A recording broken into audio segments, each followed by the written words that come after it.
இந்த செய்தியை உங்களுக்கு வழங்குவது டைனமிக். 34 ஆண்டு கால சிறந்த டைனமிக் 7ஆம் உணர்வு விழித்தெழுதல் விழிப்புணர்வு உளமன உணர்வியல் அனுபவ பயிற்சிக்கு டைனமிக்.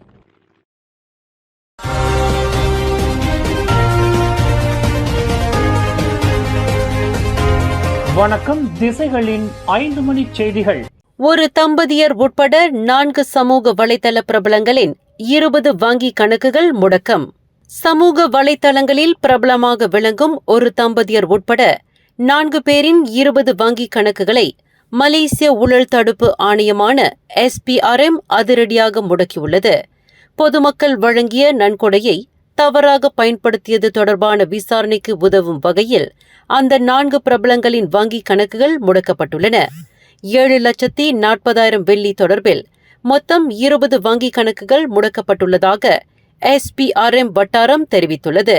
ஒரு தம்பதியர் உட்பட இந்த 4வரும் சமூக வலைதளங்களில் பிரபலமாக விளங்கி வருகின்றனர். சமூக வலைதளங்களில் தாங்கள் கொண்டுள்ள செல்வாக்கை சாதகமாக பயன்படுத்தி இந்த 4வரும் மக்களின் நலன் சார்ந்த பொது நோக்கத்திற்காக பணம் திரட்டப்படுவதாக பொதுமக்களை நம்ப வைத்துள்ளனர். இதன் மூலம் பொதுமக்களிடமிருந்து நன்கொடையாக பெறப்பட்ட ஆயிரக்கணக்கான வெள்ளி பணத்தை அவர்கள் தங்கள் சொந்த உபயோகத்திற்காக முறைகேடான வழியில் பயன்படுத்தி உள்ளனர் என்பது அம்பலமாகியுள்ளது. ஜெலத்தோங் நாடாளுமன்ற உறுப்பினர் RSN ராயரை இஸ்லாத்திற்கு எதிரானவர் என்று முத்திரை குத்தியதற்காக கெடா பண்டாங் MP அவாங் சொலாஹுடின் அஷிம் மக்களவையிலிருந்து 3 நாட்களுக்கு இடைநீக்கம் செய்யப்பட்டுள்ளார். RSN ராயருக்கு எதிராக அவாங் சொலாஹுடின் பிரயோகித்த எதிர்ப்பு உணர்வுமிக்க வார்த்தையை மீட்டுக்கொள்ள அவர் தவறியதை தொடர்ந்து மக்களவை துணை சபாநாயகர் ரம்லி மோமன்னோர் இந்த முடிவை அறிவித்தார்.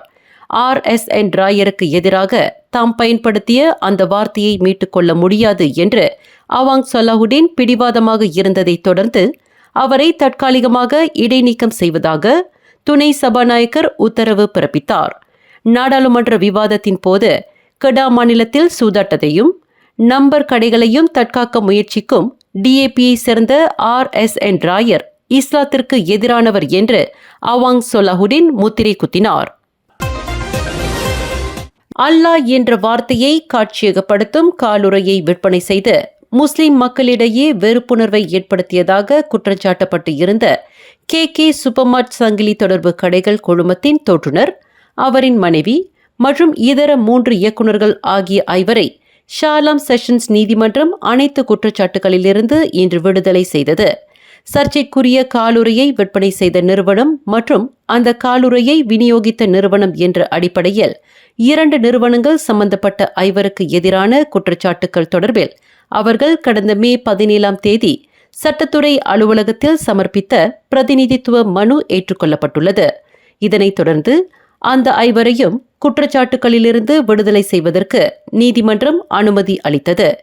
KK சூப்பர்மார்ட் சங்கிலி தொடர்பு கடைகள் குழுமத்தின் தோற்றுனர் டத்தோஸ்ரீ டாக்டர் கி கன்சாய், அவரின் மனைவி சியூமொய் மற்றும் ஜோஹோர் பத்துப்பஹட்டை தளமாக கொண்ட காலுறை விநியோகிப்பு நிறுவனமான ஜின் ஜியான் சாங் சன்ரியான் பர்ஹாட்டின் இயக்குநர்களான ஒரே குடும்பத்தைச் சேர்ந்த 3 குற்றஞ்சாட்டப்பட்டு இருந்தனர்.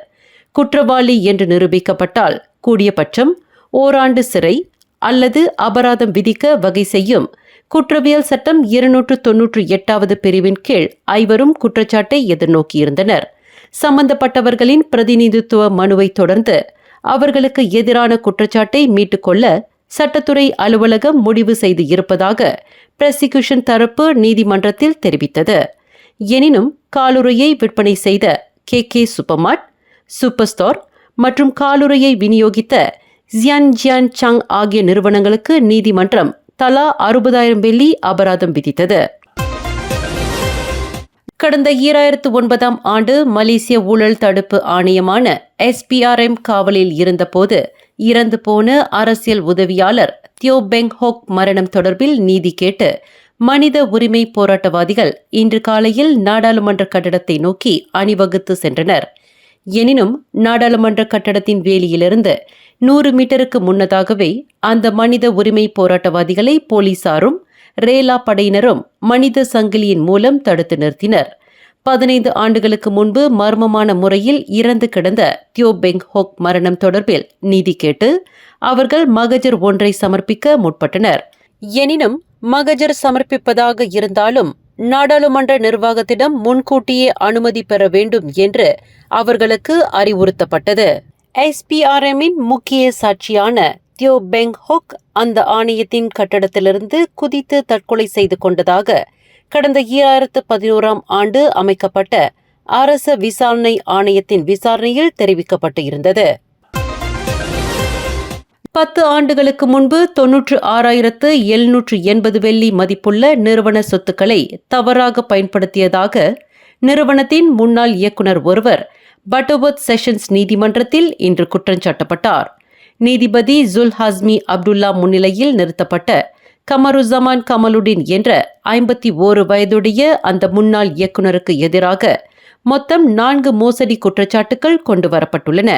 ஷரிகாட் நார்தன் பெட்ரோகெம் சண்டியன் பர்ஹாட் நிறுவனத்தின் இயக்குனரான கமருசமான் கமலுடின் பொறுப்பில் இருந்தபோது ஷரிகாட் நேச்சுரசிட்டிக்கல் சண்டியன் பர்ஹாட் என்ற நிறுவனத்திற்கு சொந்தமான சொத்துக்களை தவறாக பயன்படுத்தியதாக அவர் மீது குற்றம் சுமத்தப்பட்டது. கடந்த 2014ஆம் ஆண்டுக்கும் 2015ஆம் ஆண்டுக்கும் இடைப்பட்ட காலத்தில் பினாங்கு, தமான் இந்திராவாசி பொறை, எம்பேங் உட்பட 4 வெவ்வேறு பகுதிகளில் கமருசமான் கமலுடின் இக்குற்றங்களை புரிந்ததாக நீதிமன்றத்தில் தெரிவிக்கப்பட்டது. குற்றவாளி என்று நிரூபிக்கப்பட்டால் 6 ஆண்டு சிறை மற்றும் பிறம்படி தண்டனை விதிக்க வகை செய்யும் குற்றவியல் சட்டத்தின் கீழ் கமருசமான் கமலுடின் குற்றச்சாட்டை எதிர்நோக்கியுள்ளார். வங்கியின் பெண் அதிகாரியை சுட்டுக் கொன்ற குற்றத்திற்காக தூக்கு தண்டனை விதிக்கப்பட்ட வங்கி பாதுகாவலர் ஒருவர் இன்று தூக்கு தண்டனையிலிருந்து தப்பினார். ஓர் இந்தோனேசியரான லா ஓடே ஆர்டி ரசிலா என்ற 47 வயதுடைய அந்த பாதுகாவலருக்கு தூக்கு தண்டனைக்கு பதிலாக 38 ஆண்டு சிறையும் 12 பிறம்படி தண்டனையும் கூட்டரசு நீதிமன்றம் விதித்தது. இன்று ஜோஹர் பாருவில் கூடிய நாட்டின் தலைமை நீதிபதி துன் தங்கு மைமுன் துவன்மாட் தலைமையிலான 3 அடங்கிய நீதிபதிகள் அந்த வங்கி பாதுகாவலருக்கு எதிரான குற்றத்தை உறுதிப்படுத்தினர்.